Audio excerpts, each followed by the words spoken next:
Olá, meu nome é Patrícia e bem-vindo à nossa jornada pelo sobrenatural da Bíblia. Hoje nós vamos estar falando um pouco da terceira rebelião da humanidade contra Deus, a Torre de Babel, e como esta rebelião molda a compreensão bíblica sobre o mundo espiritual, os poderes celestiais e o plano de redenção de Deus para todas as nações.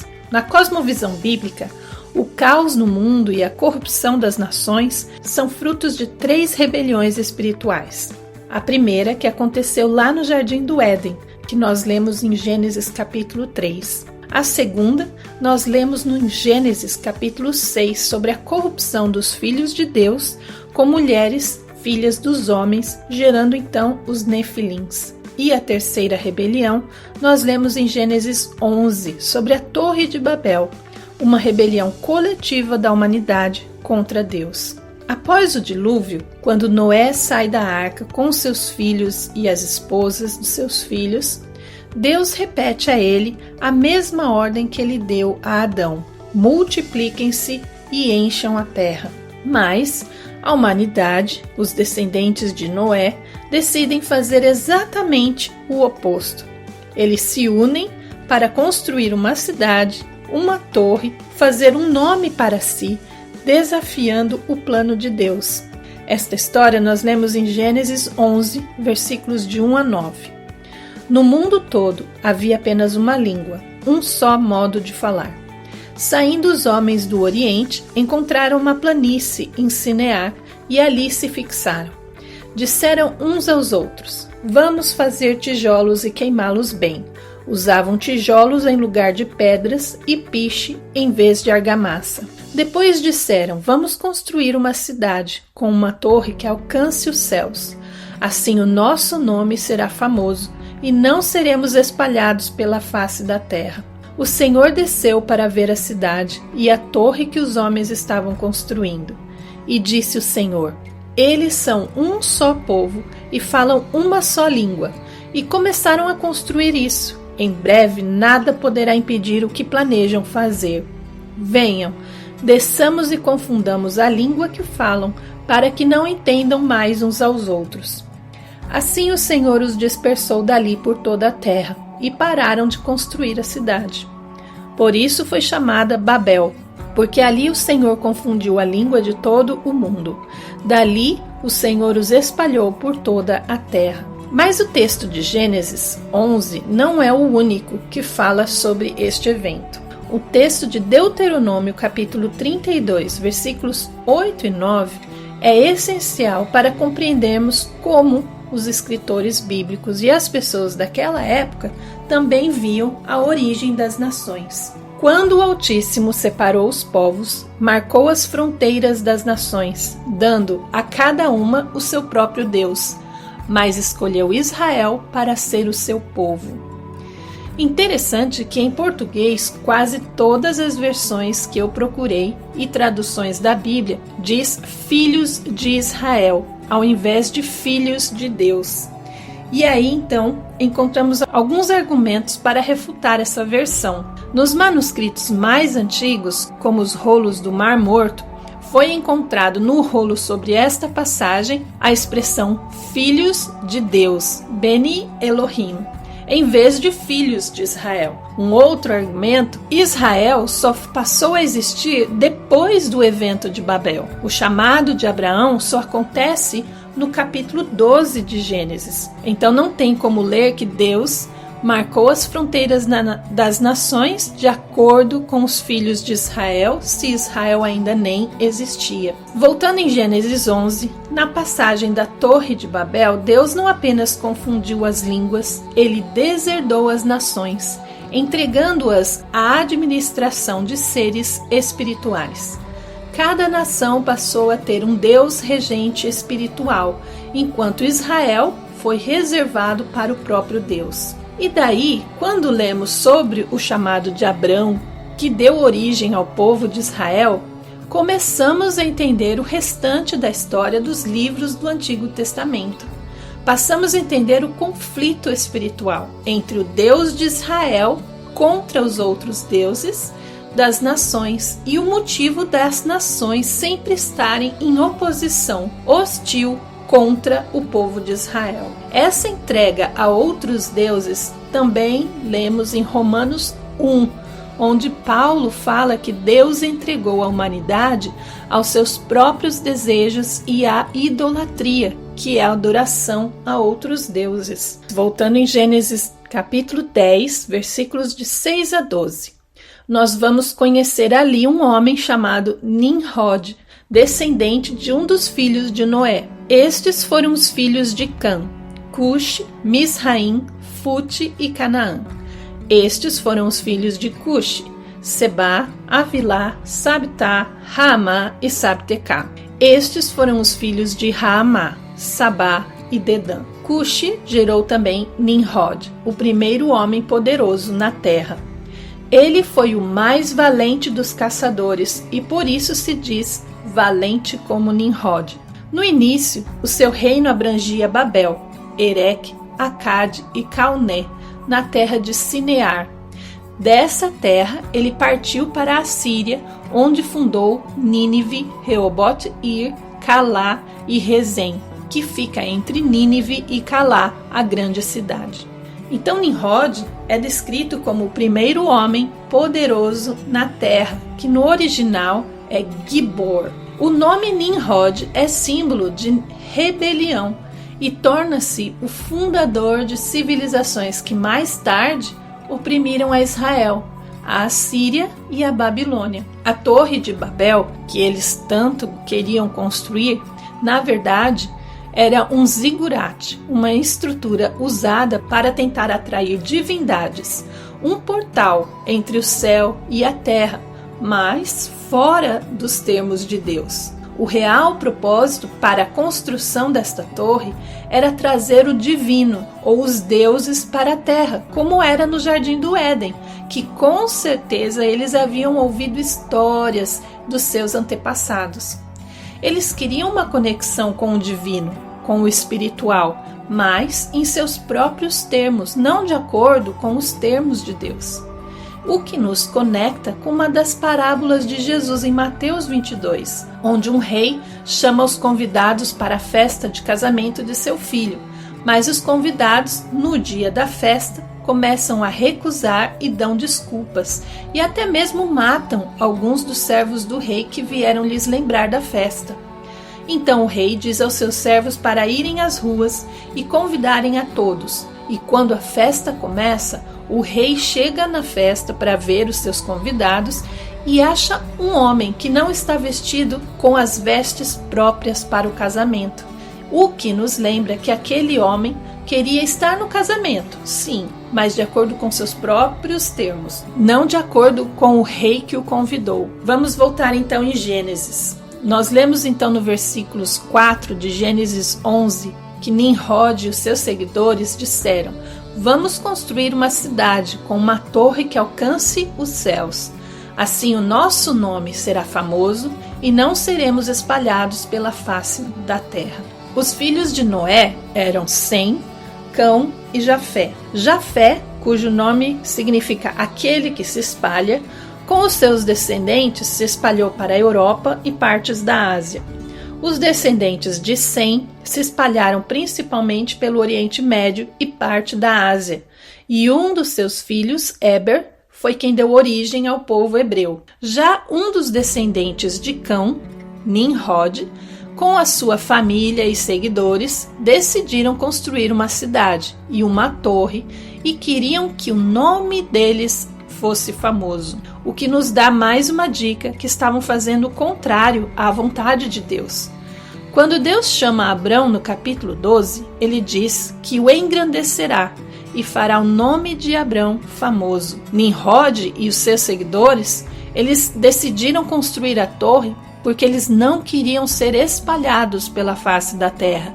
Eles estavam desobedecendo uma ordem direta de Deus de se espalhar sobre a face da terra. E mais uma vez, então, vemos a humanidade se rebelando contra o seu Criador, desobedecendo uma ordem direta de Deus, como no Jardim do Éden. Nos versículos 5 7 e 8 do capítulo 11 de Gênesis, nós lemos: O Senhor desceu para ver a cidade e a torre que os homens estavam construindo. Venham, desçamos e confundamos a língua que falam, para que não entendam mais uns aos outros. Assim o Senhor os dispersou dali por toda a terra e pararam de construir a cidade. Aqui nesta passagem, nós vemos também a mesma questão que nós já vimos em Gênesis 1:26. Deus falando: venham, desçamos e confundamos a língua que falam. Com quem ele está falando? Deus está falando com outras pessoas e, neste caso, o seu concílio divino. Mas no versículo 8, somente o Deus Altíssimo é quem age, dispersando a humanidade por toda a terra, deserdando as nações de um relacionamento com ele, o Criador. Mas a história não acaba assim. Se continuarmos lendo em Gênesis 12, nós vamos ver que Deus chama Abrão para formar uma nova nação, Israel, que será uma bênção para todas as famílias da terra.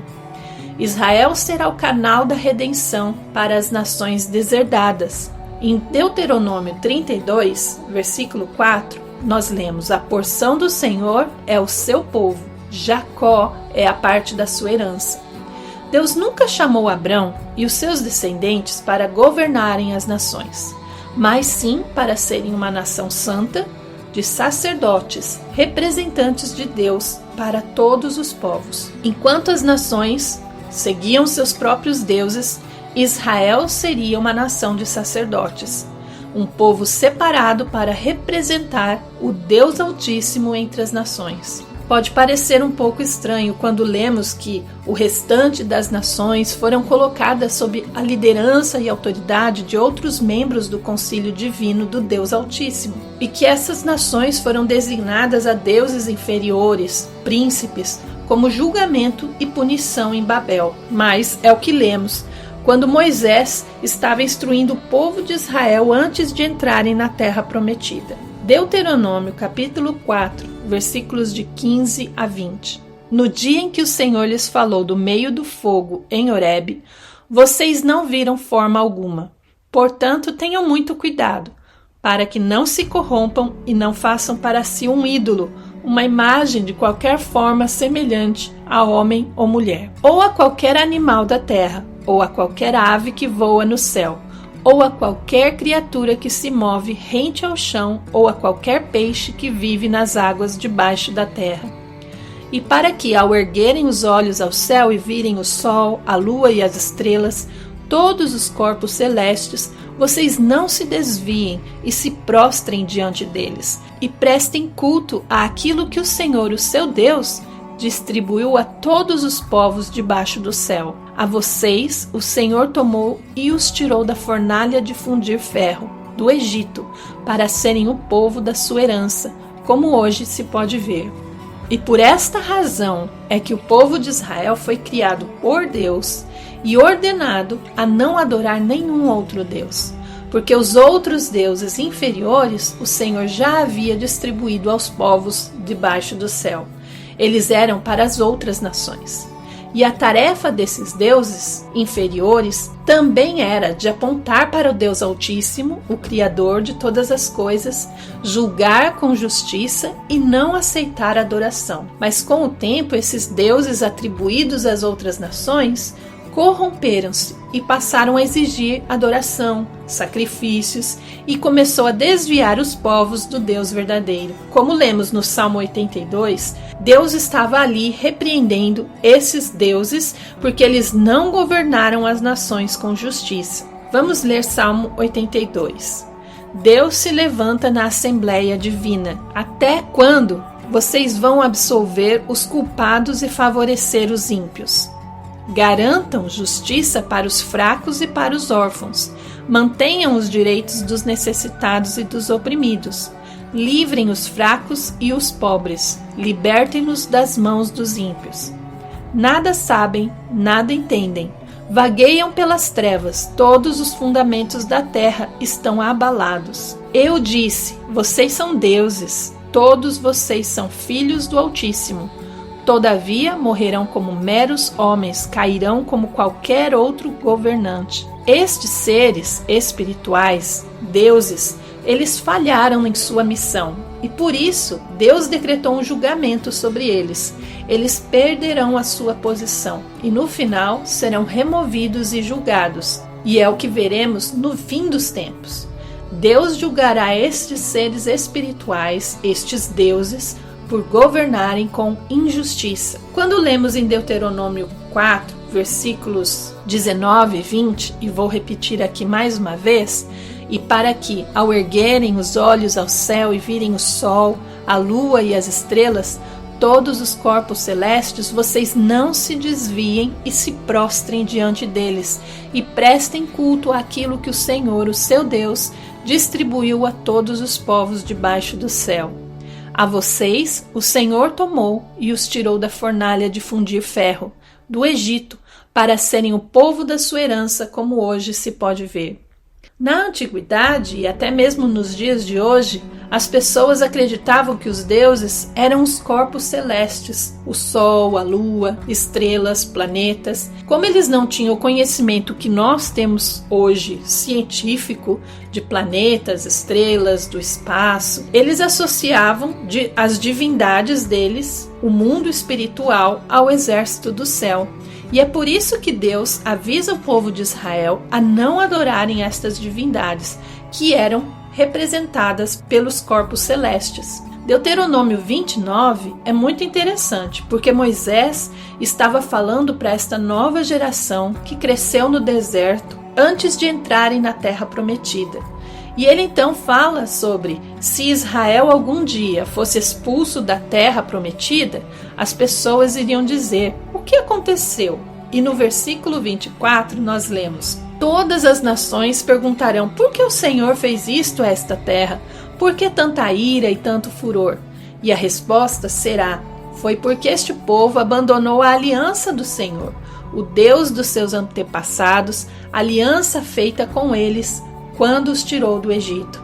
Eles se foram e adoraram outros deuses e se prostraram diante deles, deuses que eles não conheciam antes, deuses que o Senhor não lhes tinha dado. Israel foi tirado de sua terra. Israel, anos depois, foi tirado da sua terra. Primeiro, o reino do norte foi atacado pela Assíria, descendentes de Nimrod. E depois, o reino do sul foi atacado pela Babilônia, descendentes de Nimrod, por causa da sua idolatria, porque adoraram e sacrificaram a outros deuses. Esse conceito de deuses, príncipes, regentes sobre as nações, nós também encontramos no livro de Daniel. Em Daniel, capítulo 10, nós lemos que um anjo foi enviado a Daniel, mas ele foi retido por 21 dias pelo príncipe do reino da Pérsia, como lemos no versículo 13. Mas o príncipe do reino da Pérsia me resistiu por 21 dias. Então Miguel, um dos príncipes supremos, veio ajudar-me. Essa passagem nos mostra que cada império da terra tem uma contraparte espiritual. O príncipe da Pérsia, nesta passagem, é um ser espiritual. Esse texto nos mostra que cada império na terra tem uma contraparte espiritual. O príncipe da Pérsia, neste texto, é um ser espiritual, um dos deuses designados àquela nação. E Miguel representa o príncipe espiritual da nação de Israel. E há uma batalha invisível, mas que afeta os eventos históricos. Como já vimos, o plano de Deus sempre foi ter uma família composta por seres espirituais e humanos. Desde o Éden, Deus não desistiu deste plano. E depois da Torre de Babel, então, o foco de Deus é restaurar as nações. E isso acontece por meio de Jesus Cristo, que reverteu o efeito da Torre de Babel. Em Efésios capítulo 3, versículo 10, nós lemos: a intenção dessa graça era que agora, mediante a Igreja, a multiforme sabedoria de Deus se tornasse conhecida dos poderes e autoridades nas regiões celestiais. A multiforme sabedoria de Deus é uma referência ao plano de salvação através da morte e ressurreição de Jesus. Os poderes e autoridades nas regiões celestiais refere-se aos inimigos espirituais de Deus, que ficaram sem saber desse plano de redenção de Deus através da morte e ressurreição de Jesus, mas que esse plano é conhecido e revelado através da igreja. Efésios capítulo 2:2, nós lemos: Vocês estavam mortos em suas transgressões e pecados, nos quais costumavam viver, quando seguiam a presente ordem deste mundo, e o príncipe do poder do ar, o espírito que agora está atuando nos que vivem na desobediência. Quando lemos a expressão a presente ordem deste mundo, refere-se ao modo de pensar, aos costumes e práticas daqueles que estão longe de Deus. O príncipe do poder do ar é uma referência ao diabo. E as pessoas que não creem em Deus, elas estão sob a influência do diabo e dos espíritos maus. Efésios 6, versículos de 11 a 13. Vistam toda a armadura de Deus, para poderem ficar firmes contra as ciladas do diabo. Pois a nossa luta não é contra pessoas, mas contra os poderes e autoridades, contra os dominadores deste mundo de trevas, contra as forças espirituais do mal nas regiões celestiais. Por isso, vistam toda a armadura de Deus, para que possam resistir no dia mau e permanecer inabaláveis, depois de terem feito tudo. No versículo 12, o apóstolo Paulo é bem claro em dizer que a nossa luta não é contra os humanos, mas contra estas entidades sobrenaturais inimigas de Deus. E então ele encoraja os cristãos a serem corajosos e se fortalecerem na vitória que Jesus já teve sobre os poderes do mal. Estas forças cósmicas, poderes, autoridades e deuses foram desarmados e envergonhados pela cruz, porque o sacrifício de Jesus teve duas funções importantes: remover o poder de posse que estes deuses rebeldes tinham sobre nós, ou melhor, sobre as nações, e reconciliar todas as nações com Deus. Colossenses 2,15 nós lemos: E foi na cruz que Cristo se livrou do poder dos governos e das autoridades espirituais. Ele humilhou esses poderes publicamente, levando-os prisioneiros no seu desfile de vitória. Mas é claro que este plano de Deus não foi revelado totalmente desde o começo, e a história do Antigo Testamento é a revelação passo a passo deste plano de redenção, tanto para a humanidade como para o mundo espiritual. O Deus Jeová deixou uma trilha para as famílias da terra voltarem a Ele, e esse caminho é através de Israel, através do Messias que viria do povo de Israel.